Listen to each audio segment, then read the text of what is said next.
உங்க குழந்தைங்க போரேஜ் குடுத்தா ஒழுங்கா சாப்பிட மாட்றாங்களா? அப்பனா நீங்க இந்த ஹெல்த்தியான ரா பனானா பேன் கேக் வந்து ட்ரை பண்ணி பாருங்க. உங்க குழந்தைங்க கண்டிப்பா விரும்பி சாப்பிடுவாங்க. நான் இந்த பேன் கேக் மிக்ஸ் எங்கருந்து வாங்குனேன்னு பார்த்தீங்கன்னா, மம்மிஸ் வேர்ல்ட் கிட்ட தாங்க வாங்கியிருந்தேன். நான் இவங்க கிட்ட ரா பனானா பவுடர், ஸ்ப்ரவுட்டட் சத்து மாவு and sprouted ragi flour, dates and nuts powder வாங்கியிருந்தேங்க. இன்னைக்கு வந்து நான் ரா பனானா பேன் கேக் தான் பண்ண போறேன். இன்னைக்கு நான் ஒரு பனானா எடுத்திருக்கேன். பனானா வந்து ஆப்ஷனல் தான். இதுக்கு பதிலா வந்து நீங்க baking soda or baking powder கூட நீங்க யூஸ் பண்ணிக்கலாம். இது கூட வந்து ஒரு ஹோல் எக் வந்து ஆட் பண்ணியிருக்கேங்க. ஸோ 2மே வந்து நல்லா மிக்ஸ் பண்ணி விட்டுக்கோங்க. இதுக்கப்புறமா வந்து 2 டேபிள் ஸ்பூன் வந்து ரா கேரளா பனானா பவுடர் ஆட் பண்ணிக்கிறேங்க. நெக்ஸ்ட் பார்த்தீங்கன்னா வந்து நட்ஸ் பவுடர் வந்து ஒரு 1/2 டேபிள் ஸ்பூன் ஆட் பண்ணியிருக்கேன். கொஞ்சமா ஸ்வீட் டேஸ்ட்டுக்காக வந்து நான் டேட்ஸ் பவுடர் ஆட் பண்ணியிருக்கேங்க. ஸோ இது எல்லாமே வந்து லம்ப் இல்லாம நல்லா மிக்ஸ் பண்ணி விட்டுக்கோங்க. இது கூட வந்து 2 டேபிள் ஸ்பூன் வந்து நான் மில்க் ஆட் பண்ணியிருக்கேன்.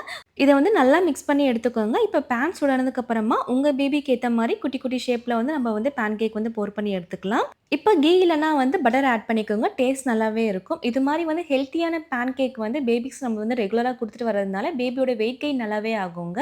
ஸோ ரொம்ப ஆரோக்கியமா வளருவாங்க.